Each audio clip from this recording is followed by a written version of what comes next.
समझ रहे हो, या तो दिल लगी कर पाओगे, सबको बता, तेरे को नहीं सबको बता रहा हूं मैं ये बात, समझ गए? तो बेटा समझ जाओ अब क्या है कॉस्ट ऑफ रिटेन अर्निंग्स। आओ बेटा, सिर्फ पिक्चरों में ही, सिर्फ पिक्चरों में ऐसा होता है कि इंतकाम लेके आईएएस बन जाते हैं ना, वरना वरना 80% लोग देवदासी बनते दुनिया में याद रखना ये बात, ठीक है? आ जाओ बेटा, चलो चलो चलो चलो। क्या बेटा? हाँ ना बेटा, सब कुछ करने के बाद हुआ ना बेटा जीवन में। चलो आओ बेटा आगे बढ़ते हैं अपन। सबसे पहले हमने केडी पढ़ लिया, बोलो हाँ। केई पढ़ लिया, बोलो हाँ। केपी पढ़ लिया, बोलो हाँ। आशी कहाँ गई? फिर क्लास छोड़ेगी, बोलेगी बन नहीं रहा कुछ, ये नहीं और वो नहीं। केडी केई केपी, हाँ या नहीं बोलो। अब आखिरी पढ़ना है K R E, cost of retained earning. Please please please, ओए ओए ओए, फालतू बात नहीं।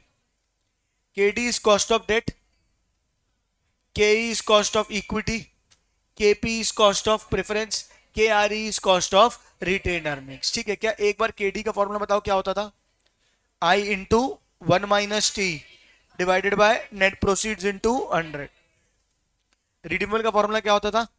आई इंटू 1 - टी प्लस,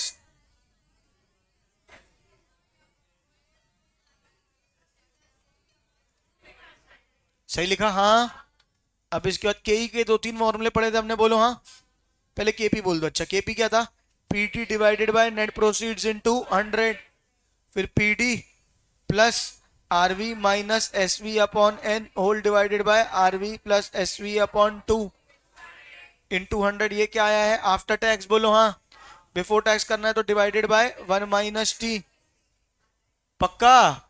ये क्या हो गया? केपी। ये क्या हो गया? केपी। अच्छा, केई में हमने कैपम पढ़ा था पहले। What is CAPM? R F plus R M minus R F into beta. ठीक है, दूसरा क्या था बताओ? Earning yield method, EPS upon MPS into 100। Dividend yield method, DPS upon MPS into 100। याद आ रहा है? Dividend growth model, D1 upon P0 into 100 plus G. ये वाली बहुत इंपॉर्टेंट है, और ये वाली क्लियर है क्या? D1 upon P0 into 100 plus जी। याद है क्या? फिर हमने ये भी सीखा था कि अगर P0 कैसे निकालते हैं, इसी से घुमा के बोलो हाँ। क्या था P0 का फॉर्मूला? D1 अपॉन के माइनस जी। हाँ, ये होता तुम्हारा P0 का फॉर्मूला। ये भी बहुत इंपॉर्टेंट है, ये भी अलग अलग चैप्टरों में अलग अलग जगह काम आएगा। ठीक है, फिर हमने एक सीखा था कि भैया पांचवे वो दे रहा था ग्रोथ वाला क्वेश्चन, याद है क्या? पहले अलग अलग रेट से ग्रोथ हो रहा था, फिर कांस्टेंट हो रहा था। तो पहले कांस्टेंट तक पहुंच रहे थे, फिर उसकी प्रेजेंट वैल्यू निकाल रहे थे, याद है क्या? फिर सबकी प्रेजेंट वैल्यू निकाल के फाइनल अमाउंट आ जा रहा था। हाँ या ना बोलो? अरे यार, थ्योरेटिकली पूरा चैप्टर रिवाइज करा दिया जितना पढ़ाया था अभी। ठीक है, अब पढ़ा रहा हूँ के आर ई, कम इंपॉर्टेंट है, लेकिन उसके बाद पढ़ाऊंगा डब्ल्यू ए सी सी, बहुत ज्यादा इंपॉर्टेंट है। हाँ,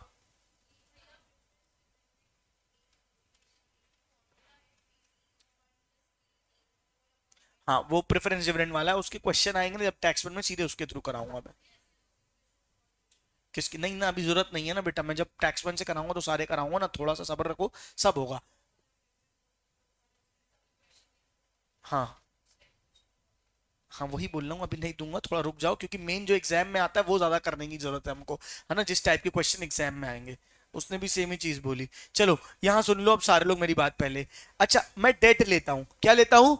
डेट। तो मुझे क्या देना पड़ता है? इंटरेस्ट। मैं प्रेफरेंस लेता हूँ जनता से, तो मुझे क्या देना पड़ता है? Preference dividend. मैं अगर इक्विटी इशू करता हूँ तो उनको क्या देना पड़ता है? डिविडेंड। अगर मैं खुद के पड़े हुए पैसे रिजर्व्स यूज करता हूं तो मुझे क्या देना पड़ता है? कुछ नहीं। अरे हाँ बोलना यार। डेट के बदले क्या देना पड़ता है? इंटरेस्ट। प्रेफरेंस के बदले प्रेफरेंस डिविडेंड। क्या बात समझ में आ रही? इक्विटी के बदले डिविडेंड और प्रॉफिट। ठीक है क्या?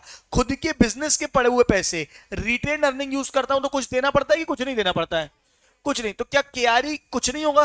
Retain earning cost of capital free of cost है क्या वो? नहीं। इसकी दो बातें होती हैं। एक तो कहीं ना कहीं ये बोला जाता है कि रिटेन अर्निंग के बदले में कुछ देना जरूर नहीं पड़ रहा है, लेकिन छुपा हुआ कुछ ना कुछ खर्चा आपका लग रहा है। छुपा हुआ खर्चा आपका क्या लग रहा है? मेरे को बताओ, छुपा हुआ खर्चा आपको क्या लग रहा है? कि भैया रिटेन अर्निंग्स आपकी लग रही, बोलो हाँ।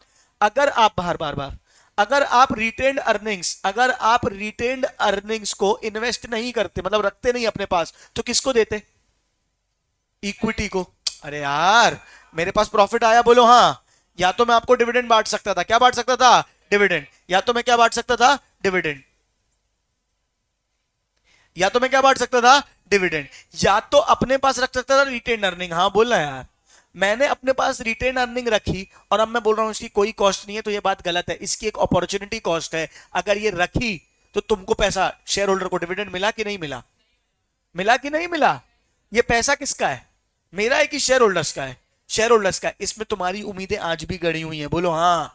अगर तुमको नहीं मिला है डिविडेंड, तो तुम उम्मीद लगाए बैठे हो कि इस पैसे को मैं अपने बिजनेस में लगाऊंगा, बोलो हाँ, और इससे कमा के तुमको पैसा दूंगा। यानी कहीं ना कहीं के आर ई की कॉस्ट ये होती है कि जो अपॉर्चुनिटी कॉस्ट फॉरगॉन है बाय इक्विटी, जो कमाई इक्विटी को नहीं मिल पाई, जो कमाई इक्विटी को नहीं मिल पाई। हाँ या ना बोलो। एट टाइम्स कहीं कहीं पे आप जगह पे देखोगे K R E is equals to K E. कहीं कहीं जगहों पे आप क्वेश्चन अभी करोगे तो देखोगे K R E is equals to what बेटा? के ई। इक्विटी की जो रिक्वायर्ड है, इक्विटी की जो रिक्वायरमेंट है, वही रिक्वायरमेंट किसकी है? के आर ई की है। किसकी है? K are. क्यों के आर ई की है? क्योंकि वो पैसा किसका है? इक्विटी का। कितनों को समझ में आई बात? पक्का। लेकिन लोगों ने बोला एक चीज का फर्क है इसमें, एक चीज का फर्क है। क्या चीज का फर्क है? आ जाओ अंदर तीनों। कहां गए थे? कहां गए थे? 5 मिनट की ब्रेक दी, तुम लोग भागे जाना है। तुम कहां गई थी दीदी? कहां बैठ के खा रही थी टिफिन? अच्छा, वेरी गुड बेटा, प्रोफेशनली पढ़ लो तुम जाके सीधा। यहां तक समझ आया सबको? ये देखो, के आर ई में क्या था बेटा? के आर ई में क्या था? मैंने क्या बताया? कहीं ना कहीं ये किसके बराबर है? कॉस्ट ऑफ इक्विटी के। किसके बराबर है? कॉस्ट ऑफ इक्विटी के। सुन रहे हो मेरी बात? लेकिन लोगों ने एक बात लगाई कि इसमें दो चीजों का फायदा होता है। एक, इंडिविजुअल टैक्स बचता है। मतलब अगर आपने रिटेन अर्निंग्स अपने पास रखी, यानी शेयर होल्डर को पैसा दिया कि नहीं दिया, एक इसमें ब्रोकरेज बचेगी। क्या बचेगी? ब्रोकरेज। और दूसरा क्या बचेगा? टैक्स। क्या बचेगा? टैक्स। कौन सा टैक्स? Personal tax. कौन सा बचेगा? Personal tax. पहले मैं आपको इसका फॉर्मूला बता रहा हूं, फिर अपन इसको प्रैक्टिकली डिटेल में जब क्वेश्चन आएगा तब करेंगे। फॉर्मूला क्या है देखो, डीपीएस, बोलो हाँ, इंटू 1 - टी, इंटू 1 - टी। और टी कौन सा? कंपनी का टैक्स रेट नहीं, इंडिविजुअल शेयर रेट। कौन सा? Individual tax. तो 1 - टी आई लिखा है, बोलो हाँ या नहीं। और इंटू 1 - ब्रोकरेज, इंटू 1 - ब्रोकरेज। देखा जाए तो जो डिविडेंड है उसमें दो चीजें बच गई, दो चीजें बच गई। क्या माइनस किया? टैक्स। और क्या माइनस किया? ब्रोकरेज। ये दो चीजें नहीं लगी है, हाँ या नहीं बोलो ना यार। तो DPS minus tax minus brokerage, क्या क्या क्या क्या? डीपीएस। हो मेरे साथ? DPS minus tax minus brokerage divided by क्या करेंगे बताओ? डिवाइडेड बाय क्या करेंगे बताओ बेटा? Divided by market price, divided by market price. और मार्केट प्राइस में भी क्या करेंगे? माइनस करेंगे टैक्स, यानी कि इनटू 1 - टैक्स। लेकिन ये टैक्स कौन सा है? कैपिटल गेन वाला। कौन सा है बेटा? कैपिटल गेन वाला। कौन सा वाला? कैपिटल गेन वाला। मतलब कि शेयर बेचने में जो लगता था। इसके लॉजिक अपन डिस्कस करेंगे, अभी से फॉर्मूला समझो। क्या है formula? DPS minus individual tax minus brokerage divided by market price. और मार्केट प्राइस से क्या माइनस करना है? Capital gain tax. क्या माइनस करना है? Capital gain tax. ये टैक्स रेट अलग है, ये टैक्स रेट अलग है। ये कौन सा टैक्स रेट है? Individual tax. और ये कौन सा है? Capital gain tax. क्या बात समझ में आ रही है? ये इंटू 1 - टी इंटू 1 - बी समझने लग गए हो गए अभी तक एफएम की भाषा? बोलो हाँ। इंटू 1 - टी मतलब सीधे टैक्स रेट माइनस कर दो, बोलो हाँ। इंटू 1 - बी मतलब क्या कर दो? सीधे ब्रोकरेज माइनस कर दो, बोलो है नहीं। मतलब टैक्स रेट अगर 30% है तो इंटू 70%, हाँ बोलना यार। टैक्स रेट अगर 2% है तो इंटू 98%, हाँ या नहीं? या सीधे सीधे -30% -2%। आया कि नहीं आया? लिखने में ये, करने में माइनस में आसान रहता है। -30% -2%, हाँ या ना बोलो? पक्का। एक क्वेश्चन करते हैं फिर इसकी अपन आगे बात करेंगे, देखो ध्यान से। ये दिया है, हाँ वही आफ्टर टैक्स निकलता है, बिफोर टैक्स करने के लिए सेम जैसे उसमें करते थे। ये देखो क्वेश्चन, फॉर्मूला लिख लिया आपने कहीं पे? है, ये है फॉर्मूला, चाहो तो कहीं पे लिख लो इसको। अगर लिखते हो कहीं पे तो ये है फॉर्मूला। और अगर ग्रोथ है तो डीपीएस प्लस ग्रोथ। अगर ग्रोथ है तो डीपीएस प्लस ग्रोथ, यानी डी1 लेंगे ना, याद करो ना, डी1 अपॉन पी जीरो, अरे यार डी1 अपॉन पी जीरो, तो डीपीएस अपॉन एमपीएस, सेम वही है लॉजिक, बस दो चीजें माइनस हो गई, क्या माइनस हो गई, टैक्स और ब्रोकरेज, टैक्स और ब्रोकरेज, और नीचे से कैपिटल गेन टैक्स।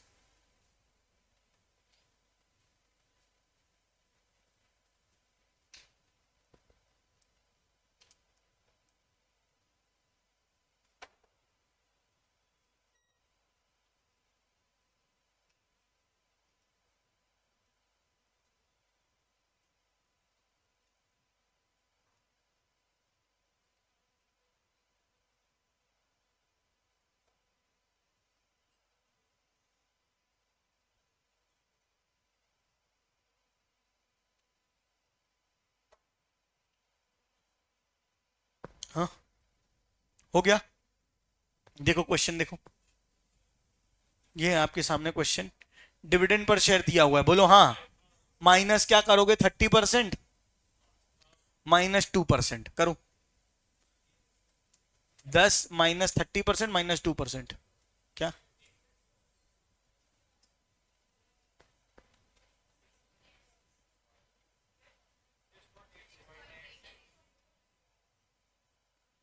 6.86, कैसे आया, 10 -30% और -2%, कितना आया बताओ, 6.86 डिवाइडेड बाय एमपीएस कितना दिया है, कितना दिया है, 100, माइनस कैपिटल गेन टैक्स कितना है, 20%, कैपिटल गेन टैक्स बेटा, 100 माइनस 20%, 80 इंटू 100,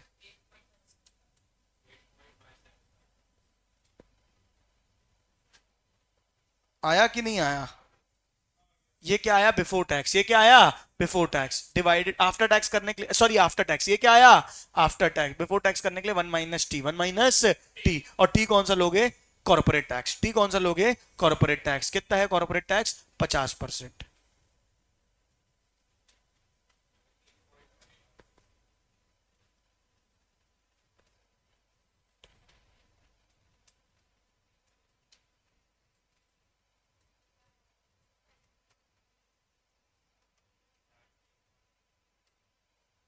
आ गया।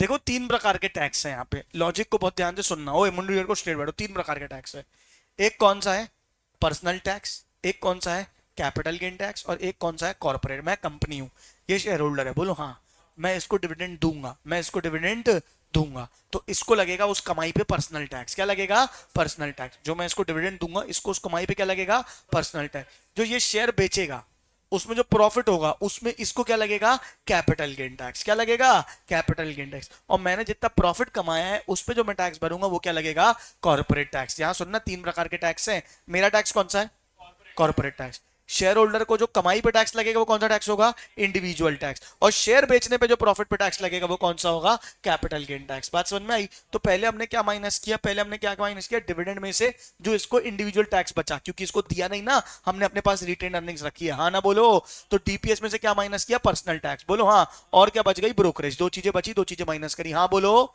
Divided by market price into minus कर दिया कैपिटल गेन टैक्स, क्योंकि वो भी इसका बचा है, हाँ ना बोलो, नहीं आया कि आया, फिर मैं एज ए कंपनी मुझे क्या लगेगा, कॉर्पोरेट टैक्स, क्या लगेगा, कॉर्पोरेट टैक्स, आफ्टर टैक्स से बिफोर टैक्स यूज करने के लिए, आफ्टर टैक्स से बिफोर टैक्स जाने के लिए कौन सा टैक्स यूज करोगे, कॉर्पोरेट टैक्स, कौन सा टैक्स यूज करोगे, कॉर्पोरेट टैक्स, तो फॉर्मूला अगर ध्यान से देखो तो क्या है, डीपीएस है, बोलो हाँ, अगर ग्रोथ है तो प्लस ग्रोथ, डी है ना, हाँ, फिर क्या करोगे, into 1 - individual tax into 1 - brokerage, divided by MPS into 1 - capital gain tax, TC लिख दे रहा हूं यहाँ पे, हाँ या ना बोलो, और ये जो आंसर आया है वो क्या आया है, के आर ई आफ्टर टैक्स, क्या आया है, के आर ई आफ्टर टैक्स, इसको बिफोर टैक्स करने का फॉर्मूला बोलो, जो ये आंसर आया है K R E after tax divided by 1 - T, और ये टी कौन सा है, कॉर्पोरेट टैक्स बोल सकते हैं, कंपनी टैक्स बोल सकते हैं, बिजनेस में लगने वाला नॉर्मल टैक्स, हाँ या ना बोलो, कितनों को समझ आया, हाथ उठाओ, पक्का आ गया? तो हमने सब सीख लिया, केडी केपी केआरई सब सीख लिया। अब हमको मेन चीज सीखनी है इस चैप्टर की, वो है WACC, weighted average cost of capital. ज्यादातर एग्जाम में वही आता है, लिखो फटाक से heading, WACC weighted average cost of capital या overall cost of capital. Weighted average cost of capital, weighted average cost of capital, डब्ल्यूएसीसी,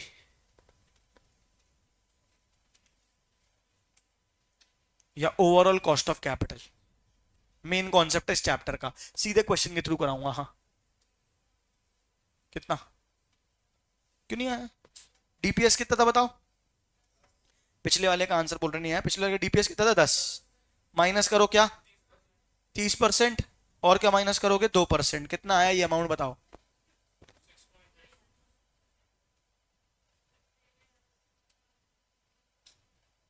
6.86 divided by MPS कितना था? 100 माइनस कैपिटल गेन टैक्स कितना है? 20%। तो कितना आ जाएगा? 80। 6.86 डिवाइडेड बाय 80 इंटू 100।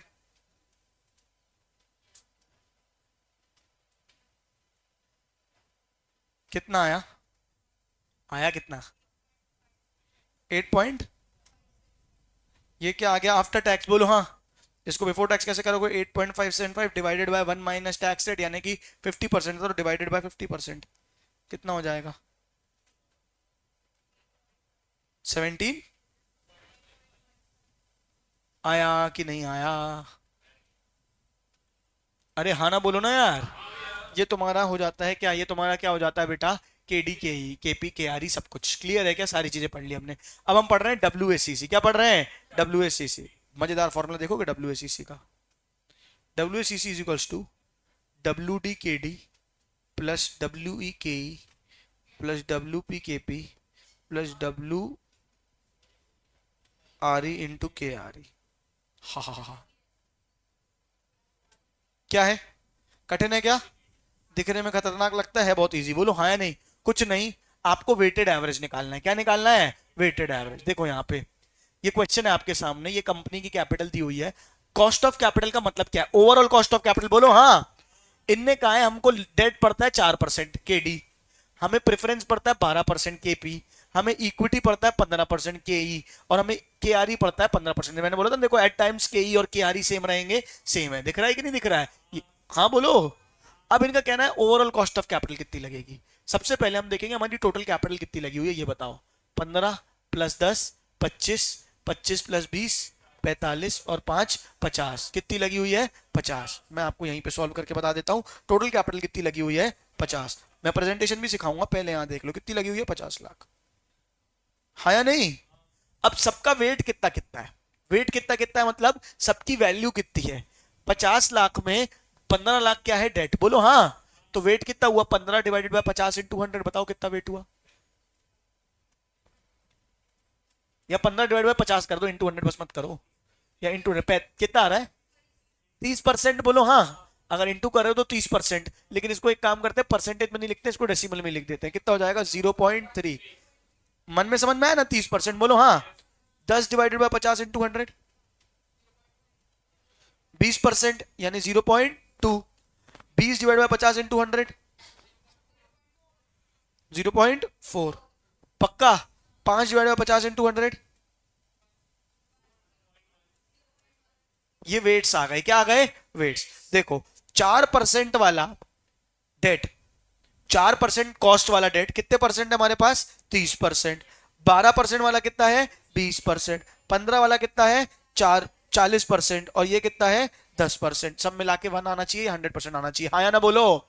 अब हम वेटेड एवरेज कैसे निकालेंगे? याद रखना एक ना एक चीज पॉइंट में होनी चाहिए, एक ना एक चीज परसेंटेज में होनी चाहिए। इजी पड़ता है आपको सॉल्व करने के। बोलो हाँ। क्या करोगे? 4 इंटू 0.3 कितना आ रहा है बताओ?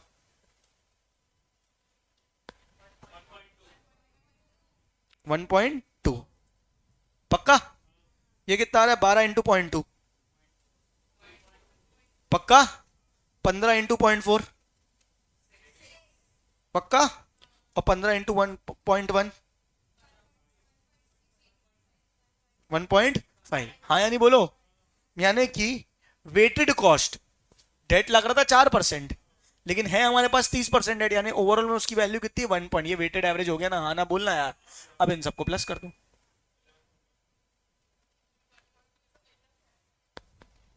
Wait of debt, weight into cost, बता रहा हूं मैं भी, लिख के बताऊंगा समझ में आएगा। सबको जोड़ो कितना आएगा, ये क्या आ गई ओवरऑल कॉस्ट ऑफ कैपिटल।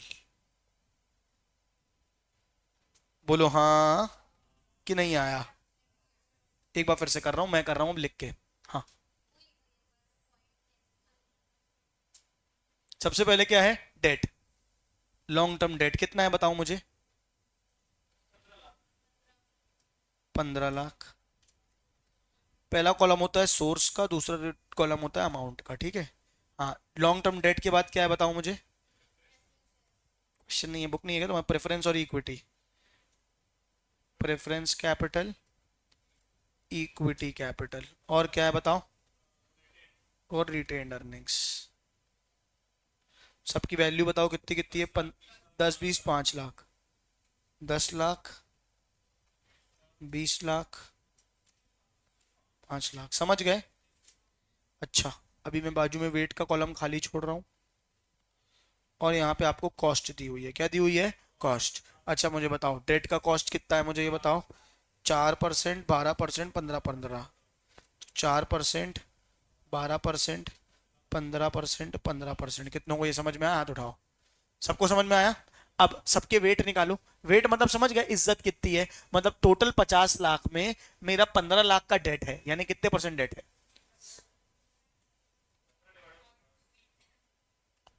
मैं अभी परसेंटेज में ही लिख देता हूँ, ठीक है, 30%। फिर कितना है, 10/50 बताओ कितना है, 10/50 बताओ कितना है। बेटा कैलकुलेटर अलाउड है, यूज करो ना बे। 10/50 बताने में 2 मिनट लगा रहे हो। 20%, 20/50, 0.4 आ रहा है यानी 40%, 5/50 यानी 10%। हाँ बोलना यार, समझ में आया। यानी कि टोटल कैपिटल में 30% डेट है 4% वाली, 20% प्रेफरेंस है 12% वाली, 40% इक्विटी है 15% वाली, और 10% रिटेन अर्निंग है 15% वाली। कितनों को ये बात समझ में आई, हाथ उठाओ। अब मुझे चाहिए ओवरऑल कॉस्ट ऑफ कैपिटल क्या पड़ेगी। तो क्या सबको प्लस कर देने से आंसर निकल जाएगा, नहीं, क्योंकि सबकी वैल्यू बराबर नहीं है। हाँ, डेट 4% वाली है लेकिन उसका वेट कितना है 30%।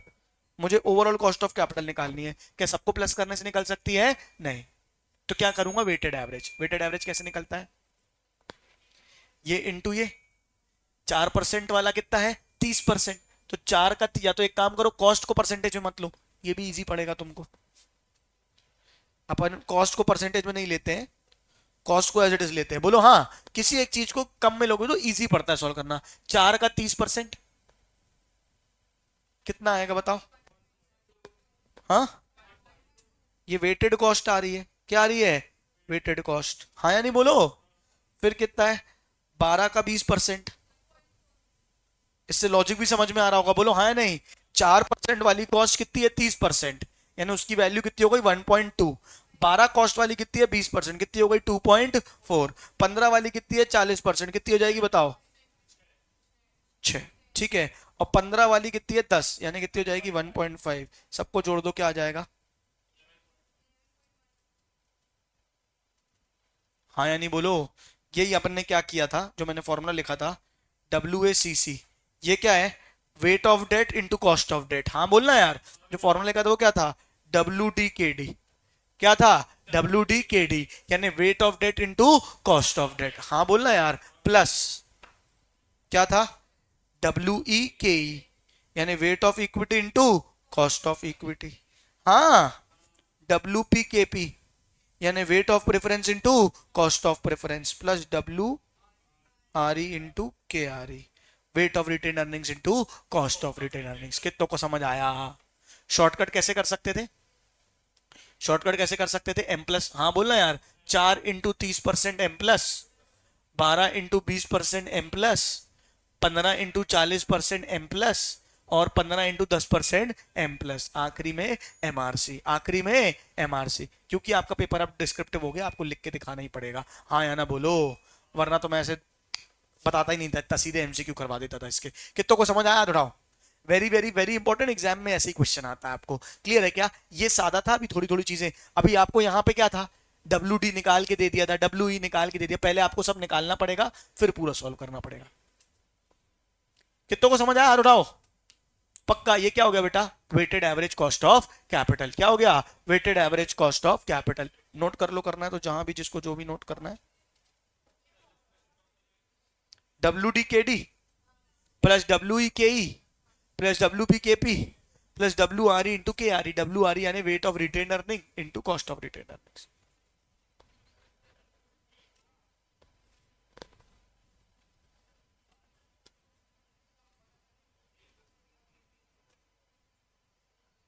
जल्दी करें। अबे ऊपर भी तो लिखा हुआ, और अच्छे से लिख दूं? लो, बुक में लिखा हुआ मिल जाएगा तुमको, लो भाई। लो, बुक वन लिखा भी नहीं, फॉर्मूला तक नहीं लिखा, ले।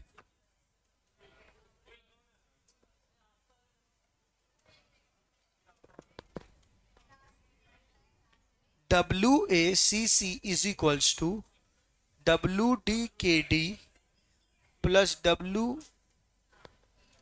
ई के ई। इतना तुम खुद से भी सोच सकते हो नालायक। W P K P into W R E into K R E. Weight of retained earning into cost of retained earning, वही तो है बस। समझ गए? Weight of debt into cost of debt, weight of equity into cost of equity, weight of preference into cost of preference, weight of retained earning cost of. आया कि नहीं आया? क्लास रेगुलर रहोगे सब बनेगा, क्लास गोल मारोगे कुछ नहीं बनेगा, गारंटी मेरी। दोनों चीजों में रहोगे तो बनेगा, नहीं रहोगे तो नहीं बनेगा, दोनों में गारंटी। हाँ, ऐसी टेबल बनानी है, प्रेजेंटेशन ऐसे ही करके आना है। पहला बनेगा सोर्स, दूसरा बनेगा अमाउंट, तीसरा बनेगा कॉस्ट और वेट, आजू बाजू कुछ भी बना सकते हो, वेटेड एवरेज। ठक ठक ठक ठक ठक, टोटल।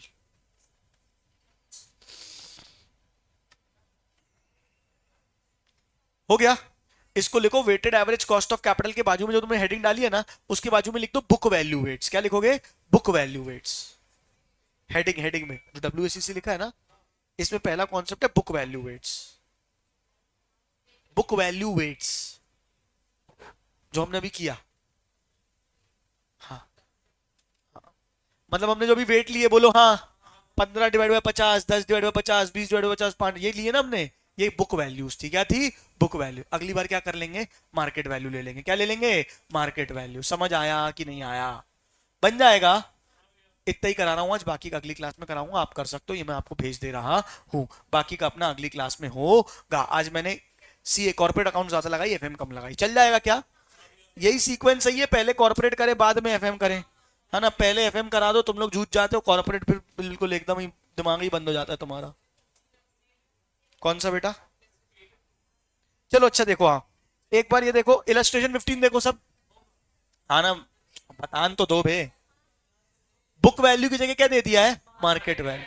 बोलो हाँ। Illustration 14, assume market value of preference at 150%, equity share and retained earnings at 160%। ये क्वेश्चन है, नीचे आंसर बस इतना है, नीचे वाला तो आंसर है ये तो। समझे क्या बोला उनने? ये सोल्यूशन है। उनने क्या बोला है? Assume market value of preference shares, market value of preference shares 150%। कितने परसेंट? 150%। यानी ये जो तुम्हारा केपी था, ये 150% हो जाएगा। बोलो हाँ या नहीं? यानी 50% बढ़ जाएगा। बोलो हाँ। तो मार्केट वैल्यू कितनी आ जाएगी? 10 लाख का 15 पर कितना आ जाएगा? 15 लाख। हाँ या नहीं? फिर क्या बोला? Equity share and retain earning at 160%, at 160%। यानी क्या करोगे? इक्विटी शेयर और रिटेन अर्निंग को क्या करोगे? 60-60% बढ़ा दोगे, 60-60% बढ़ा दोगे। बढ़ाओ, 20 लाख प्लस 60%। एक सेकेंड, कितना? 32 लाख। 2 सेकेंड में आया 32 लाख। और हाँ, और डेट के लिए कुछ बोला है क्या? डेट सेम रहेगा 15 लाख। बोलो हाँ। अब इसका क्या निकाल लोगे? Weighted average cost of capital. क्या निकाल लोगे? सेम ऐसे ही। आया कि नहीं आया? अबे बुक वैल्यू के टाइम पे बुक वैल्यू लेनी है, मार्केट वैल्यू के टाइम पे मार्केट वैल्यू लेनी है। बस उनने क्या कर दिया? मार्केट वैल्यू तुमको बता दी। बन जाएगा। होमवर्क करके आना, नहीं बनेगा तो मैं कराऊंगा। आज की सभा समाप्त। बोलो सत्यनारायण भगवान की जय।